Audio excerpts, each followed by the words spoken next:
Alright guys, welcome on into the stream. Let me know if you can hear me and see me.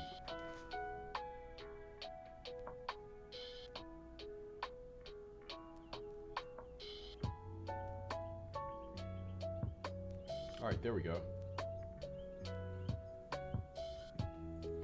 Alright, so I had a long day. I'm ready to relax and check out some videos. In which I saw that IGN had made this list for their top 25 games, PC games of 2024. Now, as you all know, as gamers, like we always have this insatiable hunger for finding new games that we haven't played, or maybe some games that have slipped under our radar. And that's what I'm hoping to find with this list that IGN has made, because it's almost like, you know, I just got the Elden Ring DLC. Like I just downloaded it the other day. I probably played about 30 minutes of it, and now I'm ready to discover something new. And it's not like the game is boring or it's bad or anything, but it's like we exist in a time of where we just have so many options, so much variety. And as gamers, we're truly spoiled because we have tons and tons of games at the tip of our fingers. And as I said, it's always like this hunger of wanting more. And so that's what I want to check out tonight. So I do want to see what's on this list and hopefully maybe discover something that I haven't seen or haven't played. So let me see. Let's go ahead and bring this down and let's check out this list. All right, let's go ahead and cut this music right here. All right. 2024 has already been a fantastic year for gaming, but when you have to cover off the very best PC games to play right now and only have 25 slots to fill, not everything is going to make the cut, even if it is outstanding. No! Sweet liberty! No! Note that more recent releases like Balatro and Helldivers 2, two games we absolutely adore, haven't been included in the final list, but are very much still under consideration. Will we love them as much in 2 or 3 years? It's hard to say, but if we do, they'll likely make the cut in a future update to this list. For now, these are the very best PC games you can play right now. Oh, cool.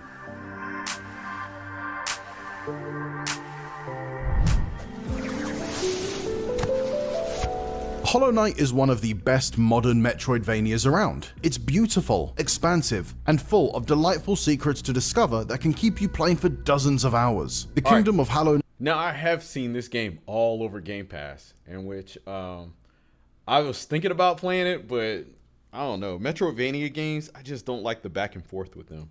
Is a brutal but one, it does look and nice, Hollow Knight though. doesn't ease you into it. That may have caused a lot of people to bounce off it initially, but when it finally gets its hooks in you, it's irresistibly hard to put down. Sprawling caves open up and offer multiple paths to you at any given time, but no matter which way you go, there are exciting bosses to fight and significant power-ups to make you stronger. And even though it was already a massive game, Hollow Knight has only gotten bigger since its launch in early 2017. Developer Team Cherry released multiple free updates with new areas and bosses, each harder than the last. But whether you just want to get to the credits, find the true ending, or even push further than that, Hollow Nest is a world worth exploring. Yeah, it kind of reminds me of Ori. I played Ori the other day, and like I said, that game is like really, For many really younger hard. fans, From Software may be known primarily for its work with the Souls series. But for the elders, the studio won over hearts and minds with the sci-fi mecha action of Armored Core. Armored Core 6, Fires of Rubicon manages to take the tried and true fundamentals of the classic series and combine them with the learnings and experience gained over the years of developing the Souls series. The result is an action-packed, at times brutally difficult, but also carefully calculated action game that rewards smart preparation as much as it does your twitch reflex skills, with some of the most outstanding boss encounters we've seen in a long time. How many of your dogs must I kill before you learn? All right, now that's How is this all right. happening? Now that's one of those games that has flown under the radar because I haven't heard anything about Armored Core, especially since it's from the creators of Elden Ring. So that should be interesting. What What's All wrong, right, now we Willie? just You did seem this angry. game, Will Spider-Man. destroy you! Not since the Batman Arkham series has a game so effectively distilled the power fantasy of a fan favorite superhero and injected it so expertly into our eyeballs. Spider-Man Remastered may be native to the PlayStation 5, but on a high-end PC, you can push it even further than what a console can muster and experience swinging around in the open world of New York City. Wow, guy, Plus Madness, what's Spidey's up? free-flowing combat and a fantastic story, all with the ray tracing wizardry pushed to the limit. It will be very useful. Does this end kill Nazis? Now, all right, so yeah, if y'all been following the channel, y'all know that we reacted to the original Spider-Man remastered game by Insomniac, and we're doing the Miles Morales story now, but I want to play the Spider-Man 2 game, and so hopefully when we finish up the Miles Morales game, we can go ahead and play the actual Spider-Man 2 game. Enthusiastically But if you played it, let me know, what are your thoughts? What did you think about it so far? so. Standing tall as one of the strongest single-player shooters in recent memory, Machine Games' Wolfenstein 2: The New Colossus Oh. turned the rebooted Nazi Damn. killing rampage Oh my series God. into a character-driven Oh shit! Damn, he chopped his legs and stabbed him with the the axe? strongest What? single-player shooters in recent memory. Machine Games' Wolfenstein 2: The New Colossus turned the rebooted Nazi Damn. killing rampage series into a character-driven story that gave BJ Blazkowicz not only a wonderfully satisfying arsenal of alternate history weaponry, Oh my but added God. new dimension to him as a person and introduced a fantastically evil villain in the gleefully sadistic General Engel. This cautionary tale of fascism conquering America has only become more relevant in the time since it came out in 2017. Oh wow, that looks like something I want to play. All right, now In yes. short, Final Fantasy All right, XIV. now I did have a subscriber because this is one of the Final Fantasy games that I did not play. He has been going on and on and on about Final Fantasy 14. It's like, yo, T, you gotta play this game. Is not just the best MMO you can play right now, it's a fantastic Final Fantasy game in its own right. Through its relaunch and subsequent 4 expansions, FF14 has slowly morphed from a relatively generic good versus evil plot into a sprawling political and fantastical thriller. The latest expansion, Endwalker, brings a satisfying conclusion to the game's now 8+ year storyline, returning some familiar faces, settling some old scores, and of course, saving the world from the greatest calamity yet. Don't be scared away by the fact that it's online. Despite being an MMO, Square Enix has streamlined things so much that, if you don't want to, you don't really have to play with other people. Story missions are intended to be tackled solo, and even instance dungeons now have an option for you to enter with computer-controlled party members, instead of forcing you into a group of strangers. Of course, it's also a fully fleshed MMO with endgame raiding that ranges from totally accessible to maddeningly punishing. All right, that's cool. 'Cause I Not think- so fast. I think that's something that I struggle with. Like, I love playing MMO games, but I'm not really good at connecting with people online with those type of games. Like, usually when I play them, I like to go solo, and you can progress faster with friends. But if I can solo bosses or solo anything, then that's what I usually go for. So that's cool. A company. Now I did start this, but I didn't finish It's hard the, to define remake. Final Fantasy VII Remake. Recreating the opening hours of the original RPG as a full-blown action game in downright gorgeous style, it isn't afraid to play with those iconic characters and the story around them in ways that often feel more like a sequel than a remake. But no matter what path this seemingly new series continues to blaze, and however you want to label the Final Fantasy VII Remake, one thing is for sure: whatever this is, absolutely rules. Its combat is some of the best around. The city of Midgar is dense and stunning, and its characters are lovable recreations of the low-poly people fans fell in love with years ago. It may not be the faithful reimagining some were hoping for, but it's also loaded with enough nostalgia that it's hard to be too I mad did have about my that. nitpicks Final with Fantasy it, VII but Remake overall, not only brought the original I back to enjoyed life, it set the what I stage for a played. whole new adventure 'Cause I that's think I was just about as maybe exciting. 7 hours in, but yeah, it was enjoyable.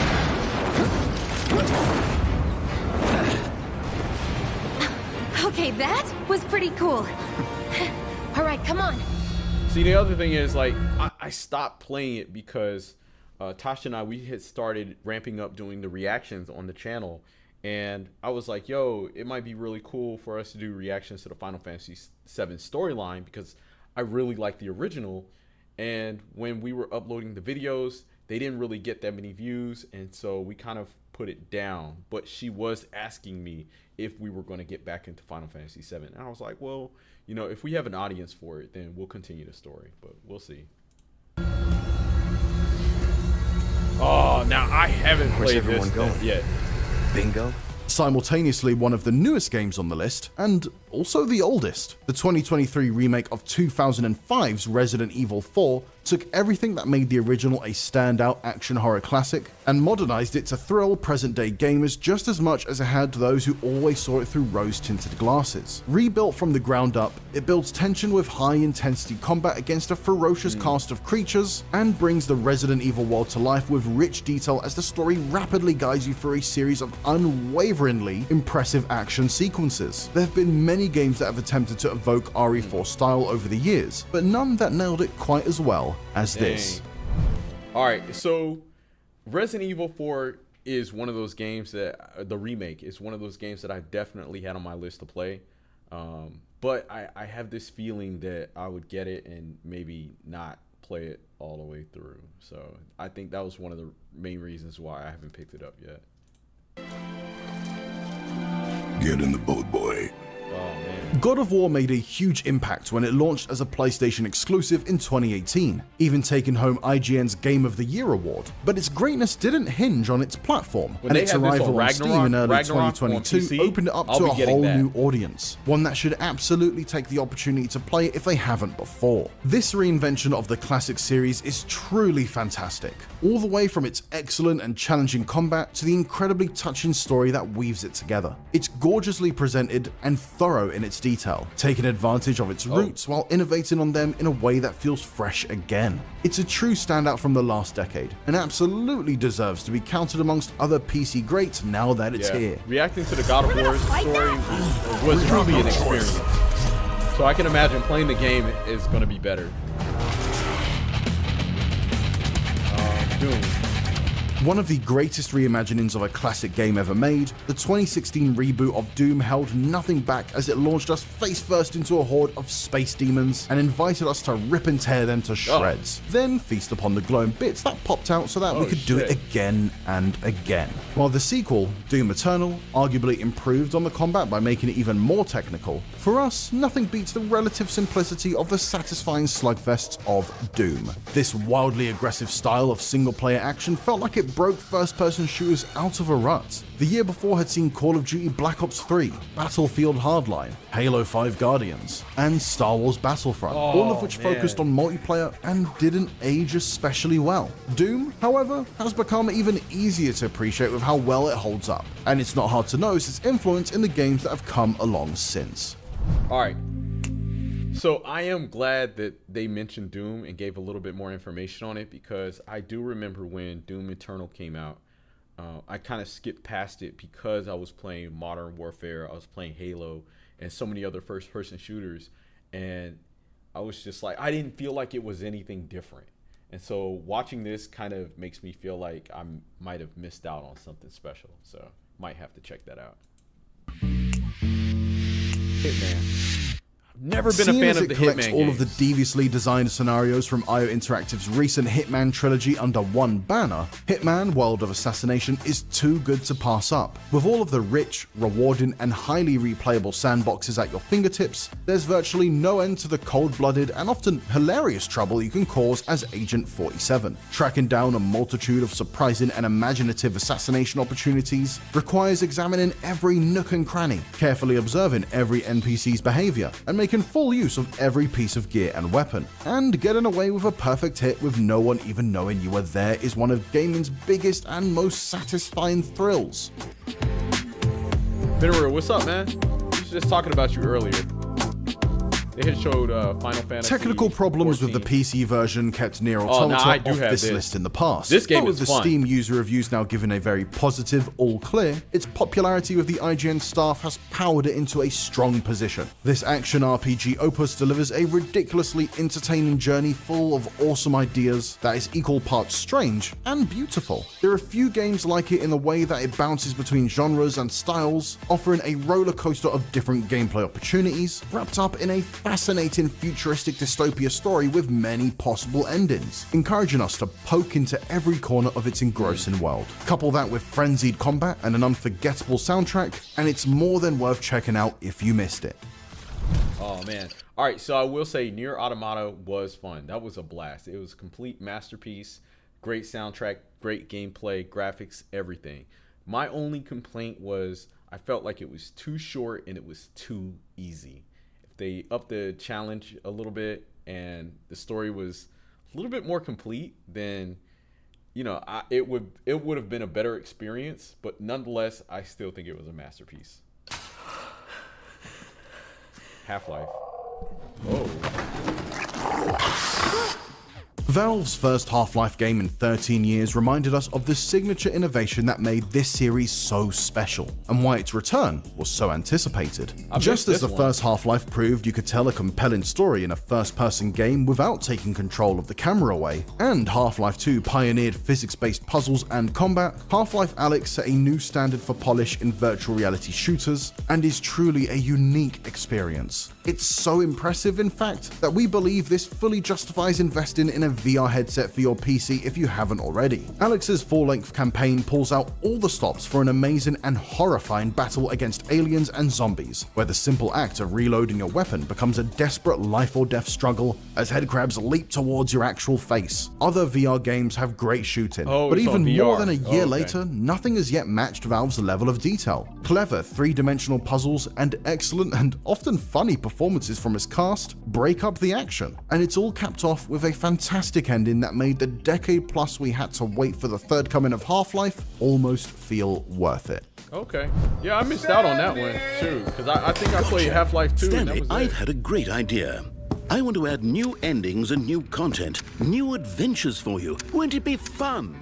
The Stanley Parable was a triumph when it first came out back in 2013, pointedly messing with player expectations and tried and true video game tropes through hilariously written and read narration. Its Ultra Deluxe version from 2022 provides a nice visual refresh on the surface, but its greatest trick is how it hides an entire sequel's worth of new content just below. Instead of poking fun at games as a whole, it allows its gags to stay impressively relevant by setting its sights on the unsettling rise of DLC since the original. The result is a definitive version of a fantastic game for newcomers, and what is essentially a brand new one for returning fans, turning the incredibly difficult task of following up the Stanley Parable with pretty much anything at all into one that feels effortlessly clever.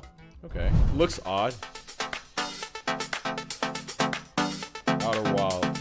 Every 22 minutes, everything ends and restarts again. The sands that had passed between twin planets go back to their original place. A planet that had fallen apart becomes whole, and you awaken to see a mysterious object in space break apart once again. In Outer Wilds, you live through those same 22 minutes until you can successfully solve the puzzle of why you're stuck in the time loop, among other mysteries, by exploring ruins left by a long-dead civilization across multiple planets. This gorgeous, heartfelt space adventure is one of the best examples of video game exploration and discovery. Outer Wilds encourages you to hop into your spaceship and go wherever you want, or just stay on your home planet and see what's happening there. Should you feel lost or need a hint on what to do next, all of your activities and progress are saved to your ship's log, which helpfully tells you where there's still more to discover in an area. The only thing limiting your curiosity is time. But even that can sometimes be your ally. The short expansions puzzles are just as enjoyable as what you'll find in the rest of Outer Wilds, but the pervasive, menacing tension and echoes of the eye makes each step forward in the overall mystery feel even more rewarding. Now that's interesting. That's different. Alright, now I'm playing this right now. Grand Theft Auto 5's sprawling yet meticulously detailed map is still the high bar to which most open world games aspire. Not only is it huge, it's incredibly dense with excellent content. Not just the driving and shooting and three-protagonist story that makes up its campaign, and not limited to the numerous side activities, but all the sights, sounds, and bustling activity you'd expect to find in a city teeming with humans, seedy underbelly included. With so much to do, explore, and play with, both as a single-player PC game and Grand Theft Auto Online, plus great creative tools and mods, it's truly amazing on multiple levels. Yeah. I haven't played the online portion of Grand Theft Auto 5, but the main campaign, the main storyline so far, it's like top tier. It's really, really good. Very, very fun. How many people had forgotten this mask? Oh, Arcane wow. is known for many games, but not to Man, take anything away. I completely forgot about this series, but I do remember I had played the first Dishonored, and it was very, very fun, very enjoyable. Away from the also fantastic Prey and Deathloop, for our money, Dishonored 2 stands as its masterpiece. The darkly fantastical world of magic and intrigue that the original created is built upon the thriving city of Karnaca, filled with convincing NPCs and towering clockwork soldiers that represent both dire threats and tempting opportunities if they can be turned against their masters. Two separate playable characters, Corvo Otano and Emily Coldwin, each have their own set of supernatural abilities, immediately doubling the original's potential for creative and stealthy solutions as you thwart the latest coup attempt. An unforgettable series of 10 brilliantly designed levels, including the magnificent Clockwork Mansion, make it an absolutely compelling adventure to either kill or sneak your way through as you see fit. Wow. You know what? It's funny. I can't believe that I absolutely forgot about this series because it was so creative when it came out. They really like went in a unique direction with the first person game, because I remember there was this, like, one ability that you could like navigate the game in two ways. You could do stealth or just full frontal action or whatever. And I remember there was this ability with rats where you could summon rats and they would eat the enemy. So yeah, Dishonored 2, definitely gotta check that out. XCOM 2 builds on the brilliant, high-stakes tactical combat that Firaxis reinvigorated with XCOM Enemy Unknown back in 2012. And its War of the Chosen expansion made it even better. It features the same tension of going from a technologically inferior underdog to powerful war machine. However, it turns the formula of defending Earth from alien invaders on its head by boldly recasting XCOM as a guerrilla force, attempting to liberate the planet from alien occupation, making the situation feel even more desperate. This bigger, deeper sequel adds not just complexity in the form of new and more powerful soldier classes, equipment, and aliens, but also a huge focus on replayability. Procedurally generated maps keeps you from falling into a repeatable pattern in tactical missions. Frequent random events on the strategic map shake up your build and research orders. And of course, there are mods galore to change the rules whenever you'd like. So that's weird. I wonder if it's a tactical RPG or if it's RTS. Deep, lengthy RPGs are a staple of PC gaming, and very few have put a larger chunk of sophisticated content forward than The Witcher 3. Now, real talk, I was feeling like playing The Witcher tonight, and so I think maybe later on, either after this stream or maybe tomorrow, I'll go ahead and start playing The Witcher, because this game right here is phenomenal. Wild Hunt has. Its massive sandbox open world areas impress, both in terms of scope and density. They're generously dotted with great monsters to slay, tantalizing mysteries to solve, and personal stories to unfurl. It's also one of the most impressive overall productions in gaming history, with reams of excellently written dialogue performed by a stellar voice cast, an incredible original soundtrack, and graphics that qualify as both a technical and artistic achievement. The more you stand to lose. So go ahead and play. Just don't forget. It's one of those games that's just sitting in my library. This is the first time Cyberpunk 2077 has made our best PC games list. While it was arguably great on PC when it came out at the end of 2020, it wasn't until CD Projekt Red launched the major 2.0 patch and the Phantom Liberty expansion in 2023 that you didn't really have to argue anymore. Even more gorgeous than ever, and with years of polish and refinement to its combat and skill systems, exploring the gleaming yet seedy open world of Night City stands apart from anything else out there. Out of the box, you're in for more than 30 hours of the original story alongside Keanu Reeves as rockstar radical Johnny Silverhand, but when you include the spy-themed Phantom Liberty expansion, you get another 20, starring Idris Elba as sleeper agent Solomon Reed. This chapter brings with it new and more interesting themes that it explores the intersection of capitalism, police states, and the mind-warping effects of near-future technology and human augmentation.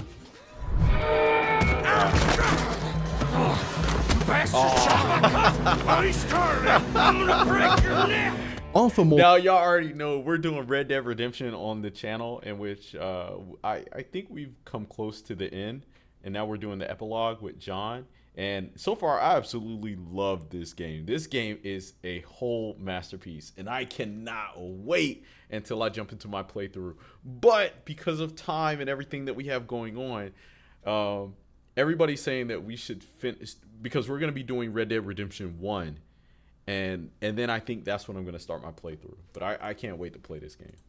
Sprawling tale of loyalty, conviction, and the price of infamy is only the beginning of Red Dead Redemption 2. The marvelous PC port overhauled and further enhanced the gorgeous wild western atmosphere of Rockstar's most recent open world adventure and added even more activities, unlockables, and impossibly fine details to its expansive map to what was already a massive game. It's possibly one of the biggest and best single-player PC games ever, and it has an extensive multiplayer mode too. The potential for hijinks within this enormous sandbox of towns, outlaws, and wildlife was already near limitless, but the PC version factors in new missions, treasures, gear, and more layered on top of the already 60 plus hours of story content in the base game. That's not even counting all the multiplayer bells and whistles included in Red Dead Online, to say nothing of the ability to expand and customize with mods either. Red Dead Redemption 2 on PC is handedly a must-play for anyone with a rig beefy enough to run it, or even a Steam Deck. Dang. Now, friend.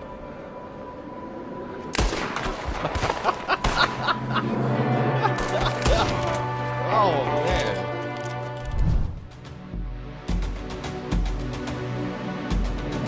Now this was Elden Ring was great. Year and change since its release, Elden Ring's reputation has only grown, which is insane to even think about considering that its reputation right when it came out was one of the best reviewed games of all time. It's all deserved praise, because Elden Ring truly is a monumental achievement in the open world and Souls-like genre. Its worlds are a wonder to explore, with memorable experiences, valuable rewards, and imposing boss fights covering nearly every square inch of its absolutely enormous map. The only thing that holds it back on this list is the fact that it struggles a bit performance-wise on the PC, but that doesn't stop it from being an easy pick for our top 5 best PC games of all time.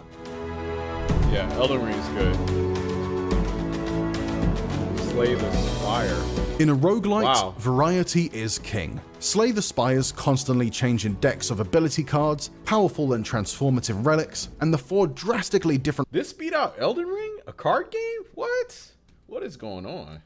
decks of ability cards, powerful and transformative relics, and the 4 drastically different playable characters keep these turn-based battles fresh and engaging for far longer than they have any right to. Watching your character's attacks, defenses, skills, and powers evolve across its 3 chapters is a journey, and throwing your hand in at the end of a run knowing you may never see its like again can be like saying goodbye to a friend you are only just getting to know. Of course, the possibility of getting an even better combination the next time through makes it tough to resist hitting the new game button, and the randomized daily climb runs give even veterans a new and interesting way to play every day. And there's just something about the distinctive, hand-drawn art and odd lore of this weird and punishing world that feels welcoming every single time. You know, that seems really odd. I've never heard of that game, Slay the Spire, but then it's a turn-based card game. And as far as I've seen with card games, the best that's ever been done that I've seen was Hearthstone by Blizzard, which was pretty fun. It was pretty cool. But, you know, not gonna knock it. Might have to give it a shot. Behold, you have no idea who this thing is, do you?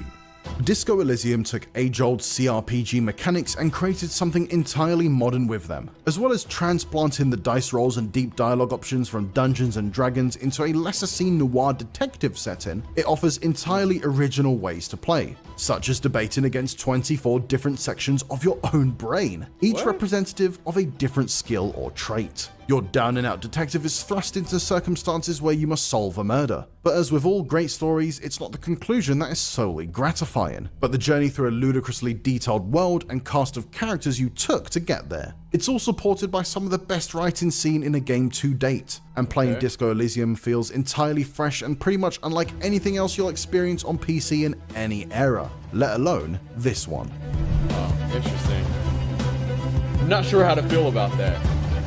Hades is the current gold standard of the roguelike genre, From its exhilarating combat, to its incredible soundtrack, to its clever and well-written narrative with characters that seemingly never run out of meaningful things to say, all the way to its deep and innovative post-game that keeps you wanting to come back for even more like after Diablo. beating the last boss, there's so many things to love an action about RPG? Hades. It may be incredibly difficult, but it never feels punishing in defeat. Dying is part of the fun, and actually comes with its own rewards in the form of new conversations with its fascinating cast of characters, new opportunities to purchase game-changing upgrades, and an opportunity for a brand new run with a completely new set of godly boons that dramatically alter how you approach combat. Hades is a masterclass of roguelike design, and just another example of how Supergiant Games just doesn't miss.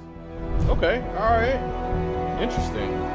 So what's the... Oh, of course. Call it recency bias if you must, but IGN's 2023 PC Game of the Year winner also Should've takes the known that. top spot in 2024's Best PC Games list. Baldur's Gate 3's massively role-playing adventure is both enormously ambitious in its scope and yet endearingly old school in its style. Its storytelling is epic, stocked with memorable characters rendered in impressive detail, and a multitude of meaningful choices to make along with them. Its tactical combat is a throwback to the turn-based BioWare RPGs of old, and loyal to its Dungeons & Dragons roots to the point where it can be quite intimidating to get into. But when you do, you're in for over 100 hours of all thriller, no filler questing. For more... So I think that when I was seeing the reviews and people speak about Baldur's Gate, everybody spoke very highly of the game. And I was very skeptical because I was like, nah, there's no way a game could be that good. And I remember when I started playing it, I was really blown away by the options that they give you and the freedom that you have to do almost anything you want, depending on what your class is or what type of spells you have. I think the biggest shocker for me was when I found out how you could navigate certain boss fights because you didn't necessarily have to fight the bosses. Like if you could think about how you would want to kill the boss, you could do it. Because I remember I was fighting in the goblin camp or something like that.